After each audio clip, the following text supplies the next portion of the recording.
Bonjour les amis et bienvenue dans une nouvelle vidéo. Alors très sincèrement je ne pensais pas faire une deuxième vidéo aujourd'hui, mais figurez-vous que cet après-midi les choses se bousculent et des infos, des rumeurs très importantes sont sorties. Alors comme vous le voyez à l'écran, je vais zoomer un peu si je peux. Voilà. Alors, à 15h36, donc RMC nous informe qu'Aouar n'est plus une priorité pour Nottingham Forest. Nottingham Forest, qui vise un milieu de terrain offensif, a trouvé un accord avec Morgan Gibbs-White de Wolverhampton. Le joueur prêté à Sheffield United la saison passée devrait coûter plus de 40 millions d'euros. Donc ce joueur est un milieu offensif. Et Nottingham Forest considère que Houssem Aouar n'est plus une priorité. Ce qui est étonnant, c'est qu'ils ont mis 40 millions pour Morgan Gibbs-White, que je ne connais pas très sincèrement, et ils tiquaient quand il fallait donner un peu moins de 15 millions pour Houssem Aouar. Donc c'est quand même très surprenant. Alors ce qui est très surprenant aussi, et je pense que ça pose beaucoup de questions, c'est que Crystal Palace a montré un intérêt pour le Lyonnais ces dernières heures, mais aucune offre n'a été transmise. Alors Crystal Palace, c'est pas un club neutre pour nous en première ligue, puisque c'est le club dont John Textor possède 40% des parts. Alors quand j'ai fait des vidéos sur les potentiels repreneurs, je me disais, notamment pour Textor qui possède plusieurs autres clubs, donc vous le savez, Botafogo, Molenbeek, si on n'irait pas vers une stratégie de multipropriété. Et si Crystal Palace venait à faire une offre pour Houssem Aouar, est-ce qu'on pourrait pas penser que cette offre, elle découle directement de la volonté de John Textor? Alors vous allez me dire, bah tant mieux pour nous, on accepte avec joie l'argent de la première ligue, mais il faut voir ce que ça peut amener.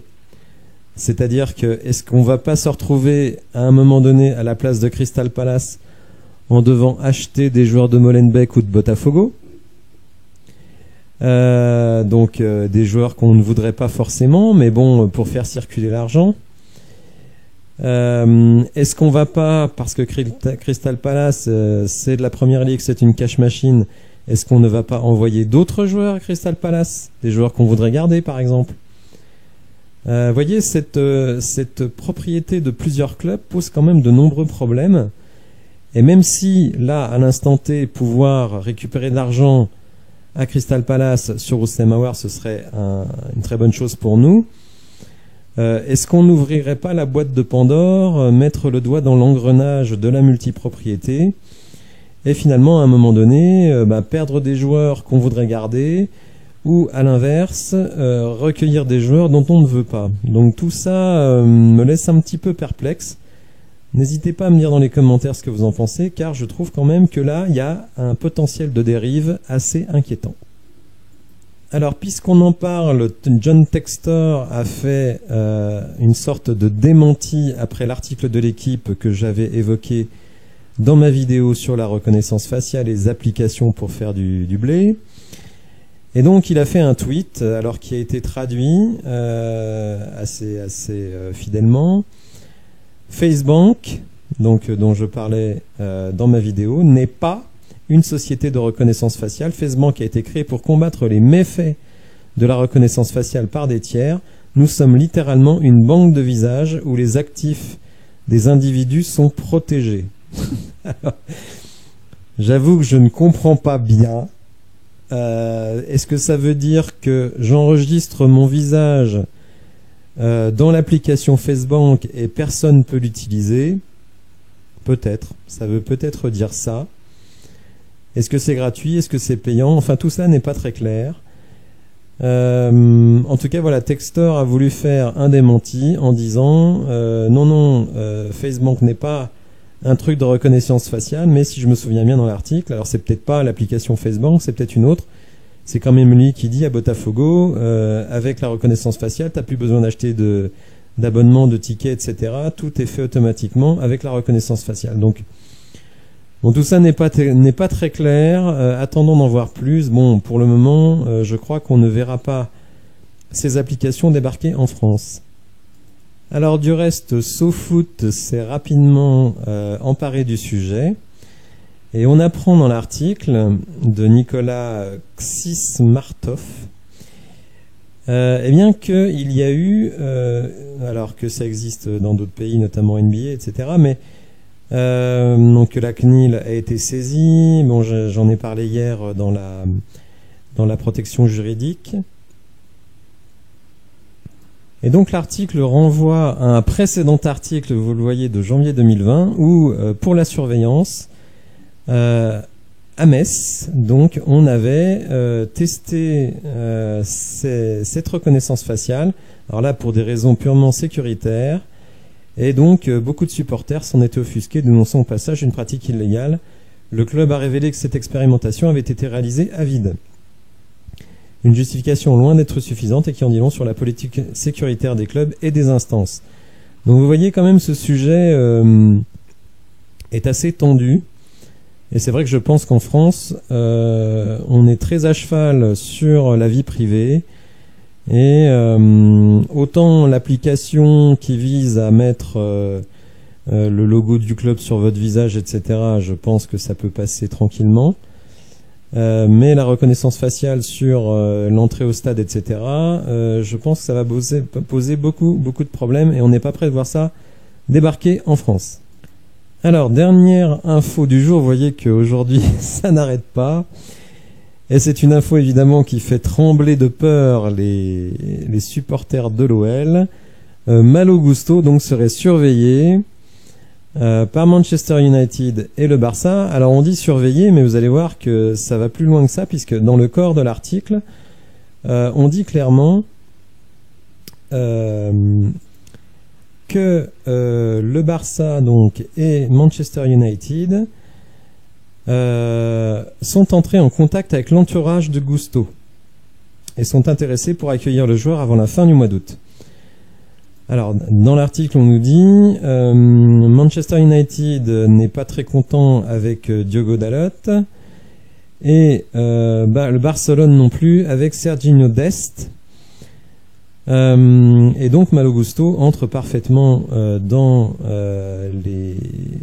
les projets de ces clubs-là, Malo Gusto est un joueur extrêmement athlétique, rapide, qui a un très gros coffre et qui a encore un potentiel devant lui extrêmement élevé. Alors, du côté de l'OL, on dit beaucoup de clubs nous ont approchés, mais on a été clair, pas de départ.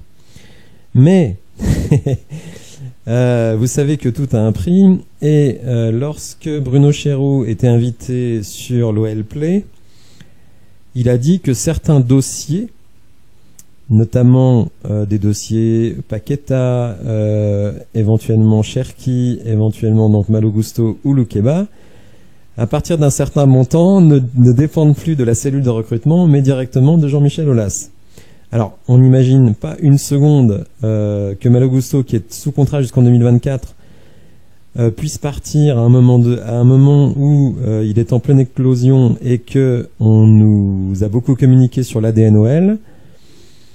Mais imaginons que Manchester United, qui est vraiment en pleine panique, mette 40 ou 50 millions, alors ça me paraît peut-être un peu trop, 50 millions, mais disons 40 millions sur la table pour avoir un Malo Gusto.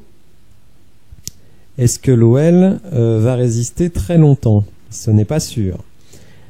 Faut savoir que Manchester United donc est totalement à la dérive en ce début de saison. Erik ten Hag, le Peter Boss de Premier League, est en panique également. Il veut des nouveaux joueurs. Il voudrait un numéro 9 et c'est pour ça qu'on pense à Moussa Dembélé. Il veut un latéral droit, donc on pense à Malo Gusto. D'ici à ce qu'il veuille un milieu créatif et vienne chercher Lucas Paqueta, il n'y a pas long feu. Bref, donc vous le voyez, ça bouge. Alors bon, pour Malo Gusto, pas de panique.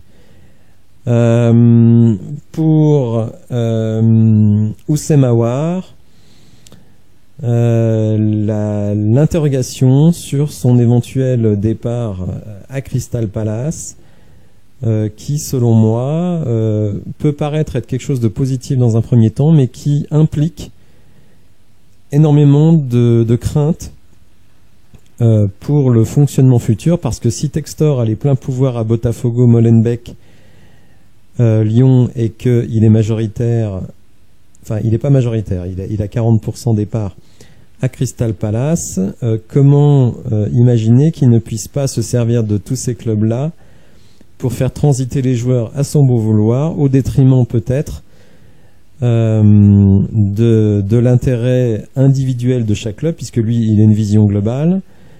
On a appris depuis quelque temps qu'il avait donné en garantie ses parts de Botafogo, de Molenbeek et de Crystal Palace pour obtenir la ligne de crédit pour financer l'OL.